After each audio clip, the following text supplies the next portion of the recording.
Perdana Menteri Israel, Benyamin Netanyahu, dilaporkan terpaksa memilih rute penerbangan yang lebih panjang saat bertolak dari Budapest, Hungaria menuju Washington DC, Amerika Serikat.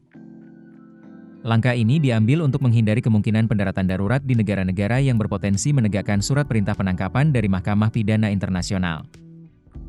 Menurut laporan media Israel Haaretz, rute tersebut memutar sejauh 400 km lebih jauh dari jalur biasa. Hal ini dilakukan karena kekhawatiran bahwa negara-negara seperti Irlandia, Islandia, dan Belanda dapat mengambil tindakan hukum terhadap Netanyahu jika terjadi pendaratan tak terduga di wilayah mereka. Sejak dimulainya agresi militer Israel ke jalur Gaza pada Oktober 2023, seluruh perjalanan Netanyahu ke Amerika Serikat disebutkan selalu melintasi wilayah Yunani, Italia, dan Prancis, sebelum mencapai Samudra Atlantik dan mendarat di Amerika Serikat.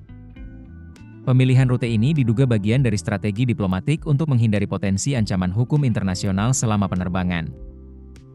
Setibanya di Washington, Netanyahu disambut oleh aksi unjuk rasa yang menuntut gencatan senjata di Gaza serta kesepakatan pertukaran tawanan antara Israel dan kelompok Hamas.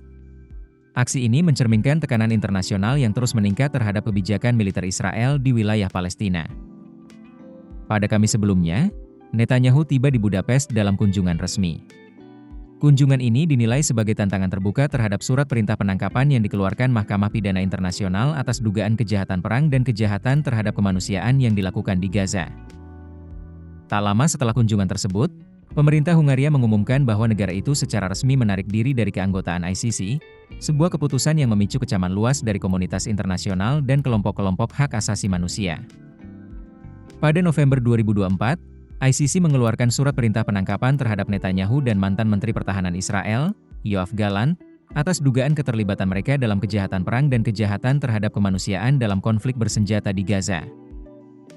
Israel bukan merupakan anggota ICC, namun surat perintah tersebut tetap berlaku di 124 negara anggota Statuta Roma. Oleh karena itu, jika Netanyahu atau pejabat lain Israel melakukan pendaratan di negara anggota ICC, mereka dapat secara hukum ditangkap dan diserahkan ke pengadilan internasional di Den Haag. Selain kasus di ICC, Israel juga tengah menghadapi gugatan atas dugaan genosida di Mahkamah Internasional yang diajukan oleh Afrika Selatan. Sejak dimulainya agresi ke Gaza pada 7 Oktober 2023, lebih dari 50.700 warga Palestina telah dilaporkan tewas akibat operasi militer Israel.